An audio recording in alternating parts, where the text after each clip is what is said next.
ప్రధానంగా మన గౌరవ ముఖ్యమంత్రి కేసీఆర్ గారు పోయిన సంవత్సరం జూన్ మాసంలో అంటే ఒక 9 నెలల క్రితం డిండి ఎత్తిపోతల పథకానికి శంకుస్థాపన చేసి 2.5 సంవత్సరాల్లో పూర్తి చేసి నల్లగొండ జిల్లా ప్రజలకు మరీ ముఖ్యంగా దేవరకొండ మునుగోడు ప్రాంతాలకు 3 లక్షల ఎకరాలకు తాగునీరు ఇస్తామని చెప్పి 9 మాసాల క్రితం శంకుస్థాపన చేయడం అనేది జరిగింది. కానీ ఎంత దారుణం అంటే ఈ సంవత్సరం ఈ బడ్జెట్లో డిండి ఎత్తిపోతల పథకానికి నిధులు కేటాయించకపోగా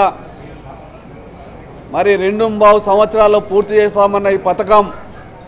ఇప్పటికే 9 మాసాలు పూర్తవుతా ఉన్నా కనీసం టెండర్లు కూడా పిలవకుండా దక్షిణ తెలంగాణ అంటే మరి ముఖ్యంగా నల్లగొండ జిల్లాకు వెనుకబడ్డ దేవరకొండ మునుగోడు నియోజకవర్గాలకు తీవ్రమైన నష్టాన్ని కలిగించే పద్ధతుల్లో ఈ రాష్ట్ర ప్రభుత్వం యొక్క చర్యలు ఉన్నాయని చెప్పి మేము భావిస్తూ ఉన్నాం. మరి ముఖ్యంగా నల్లగొండ జిల్లా ప్రజలు ఫ్లోరైడ్ నీళ్లతో ఫ్లోరోసిస్ వ్యాధితో ఇబ్బందులు పడుతూ ప్రపంచంలోనే అత్యధికంగా ఫ్లోరైడ్ కాంటెస్ట్ ఉన్న దేవరకొండ మునుగోడు ప్రాంతాలకు ఒక మానవీయ కోణంలో ఆలోచన చేసి మంజూరు చేయాల్సిన ఈ ప్రాజెక్టు ఎడల